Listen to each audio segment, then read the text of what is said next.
vamos a conocer los motivos de esta iniciativa. Claro que sí, presidente, con su permiso, a los medios de comunicación, a todas, a todos los que nos escuchan, en representación del grupo de trabajo integrado por los diferentes titulares de las distintas dependencias e instituciones que hoy nos acompañan aquí, el titular de la Secretaría de Hacienda, del SAT, de la Procuraduría Fiscal, del Instituto Mexicano del Seguro Social, del Infonavit y de la Consejería Jurídica. Hoy, presidente, presentamos una propuesta que permita resolver el problema y los abusos de la subcontratación. La subcontratación ha sido un tema muy discutido, aún no resuelto, a pesar de que se han hecho y realizado distintas acciones, siguen incrementando y siguen aumentando los abusos.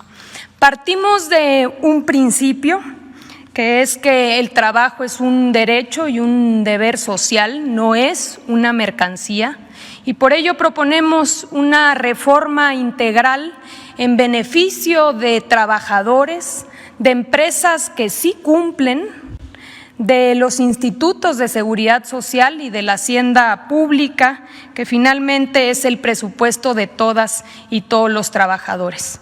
Como bien comentaba el presidente, la subcontratación es un mecanismo que ha venido afectando a los trabajadores y a la hacienda pública. En el caso de las principales afectaciones de los trabajadores, una se encuentra depositada en el subregistro de los trabajadores en el Seguro Social, es decir, se inscriben a los trabajadores por debajo de sus salarios reales. Esto tiene una afectación en sus pensiones. Los trabajadores acaban jubilándose con salarios muy por debajo de lo que ganan durante su vida laboral, afectaciones en los fondos, en sus fondos de vivienda y también afectaciones en las liquidaciones e indemnizaciones frente a despidos, licencias de maternidad o accidentes e incapacidades.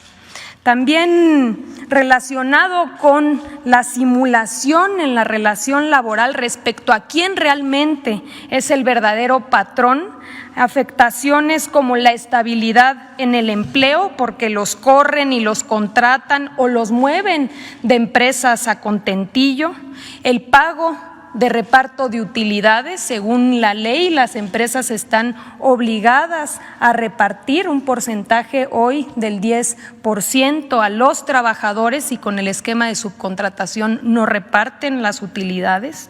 Impide la organización libre de los trabajadores y la negociación colectiva, por ende la posibilidad de mejoras salariales, y también hay una afectación a la antigüedad.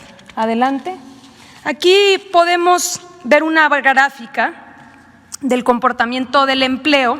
Precisamente una de las prácticas que utilizan las empresas subcontratistas es despedir o dar de baja a los trabajadores en diciembre y recontratarlos a finales de enero o febrero para no generar antigüedad y no adquirir derechos, rompiendo con la continuidad de la relación laboral. Podemos ver, aquí tenemos 2 años consecutivos, este es un fenómeno que se da todos los años, pero podemos ver cómo en 2018 es en diciembre cuando hay esta caída de 378.560 puestos de trabajo que después se recuperan y se recontratan a finales de enero y febrero, y el mismo comportamiento lo vemos en 2019, donde se dan de baja a 382.210 trabajadores y posteriormente se vuelven a contratar. Adelante.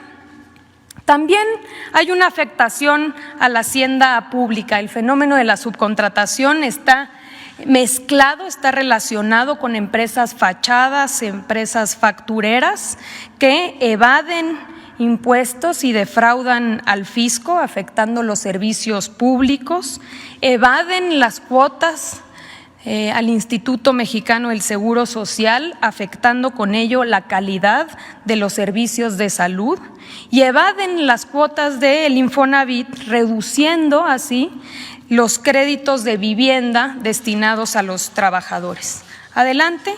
Y también hay una afectación a las empresas que sí cumplen, porque hay una competencia desleal al abaratar artificialmente el costo de la mano de obra, tanto por el lado del pago a los trabajadores como por la evasión de los impuestos y las cuotas de seguridad social. Adelante. En 2012 recordarán que hubo una reforma que presentó el entonces presidente Felipe Calderón, ya prácticamente a su salida, donde se introdujo la figura de la subcontratación con algunas restricciones que finalmente fueron letra muerta, no funcionaron. La subcontratación a partir de ahí se exponenció y se exponenciaron sus abusos. Aquí podemos ver una gráfica. Hoy en día, según datos oficiales, hay cerca de 4.600.000 trabajadores en esquemas de subcontratación. Uno de los principales problemas es que no se tienen registros claros, así que consideramos que es muy probable que esa cifra sea menor a la real. Pero tenemos datos del IMSS, por ejemplo, que nos permiten saber que el crecimiento anual de la subcontratación es de 200.000 trabajadores, que la mitad del personal subcontratado labora en empresas grandes de más de 250 trabajadores y que se encuentran principalmente en industrias como la manufacturera, el turismo u otros servicios.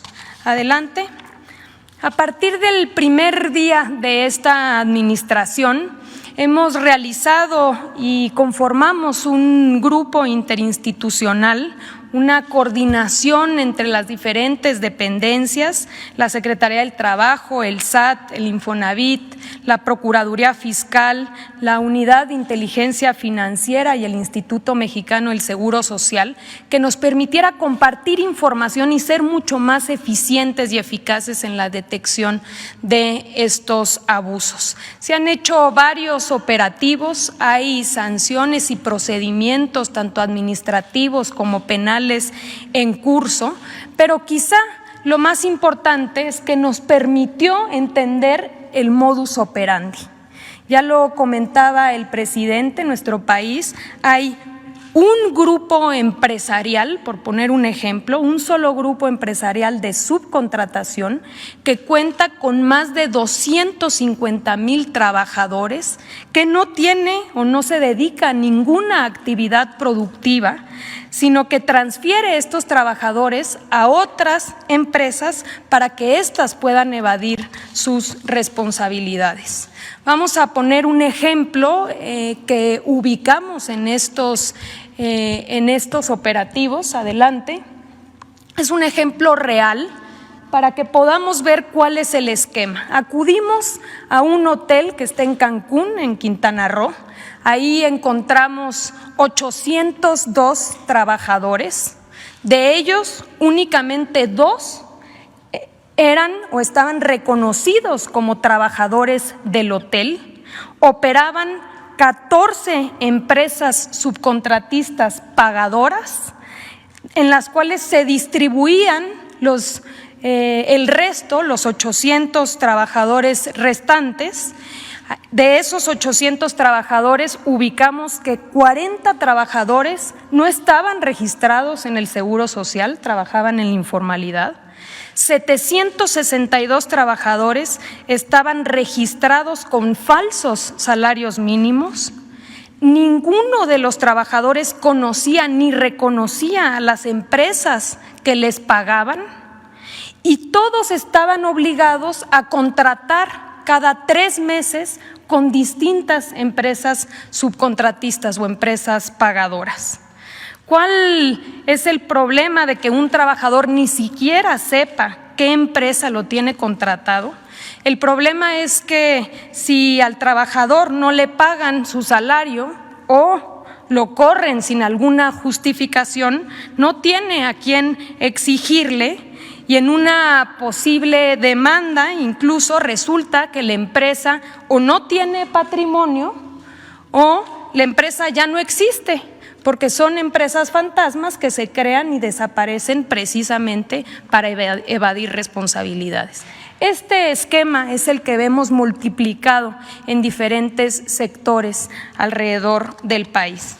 Es por ello que hoy presentamos una reforma integral que permita cortarle los tentáculos al pulpo de la subcontratación y armonizar las diferentes leyes para que no existan huecos que permitan este tipo de simulaciones. La reforma está integrada por modificaciones y armonización de las siguientes leyes: Ley Federal del Trabajo, la Ley del Seguro Social, la Ley del Infonavit, el Código Fiscal, la Ley de ISR y la Ley del IVA.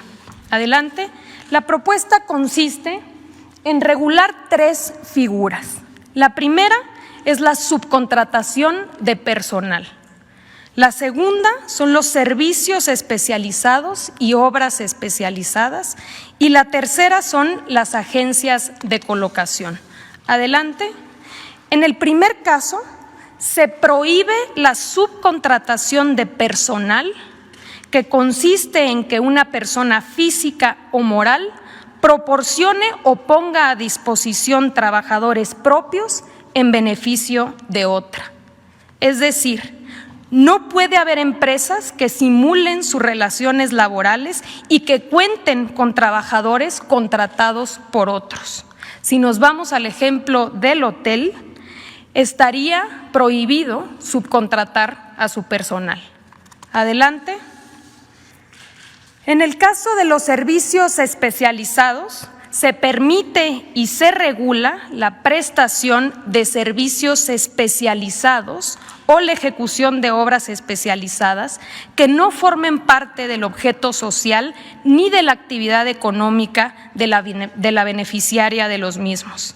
Se va a requerir para ello una autorización por parte de la Secretaría del Trabajo y Previsión Social y formarán parte de un padrón público disponible para cualquier ciudadano.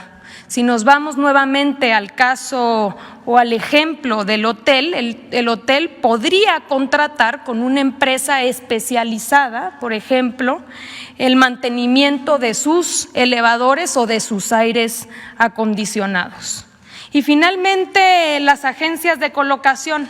Estas podrán intervenir en el proceso de contratación, es decir, en lo que tiene que ver con el reclutamiento, con la selección, el entrenamiento, la capacitación, entre otros, pero en ningún caso el intermediario se considerará patrón ni podrá contratar en sustitución.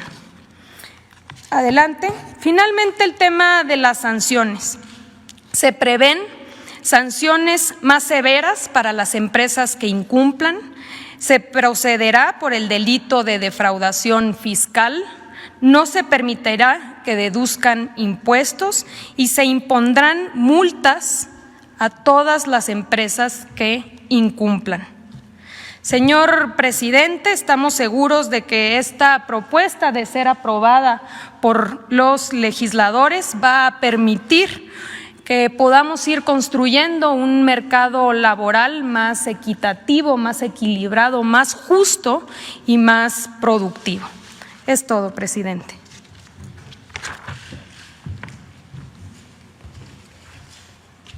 Entonces, si les parece,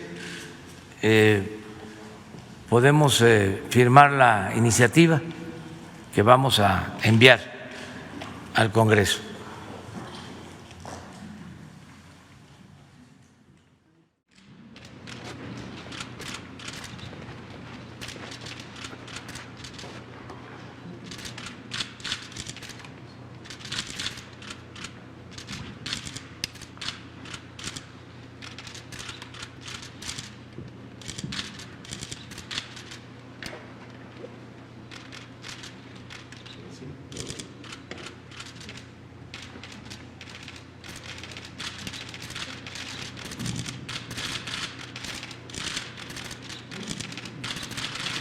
De este lado, por favor.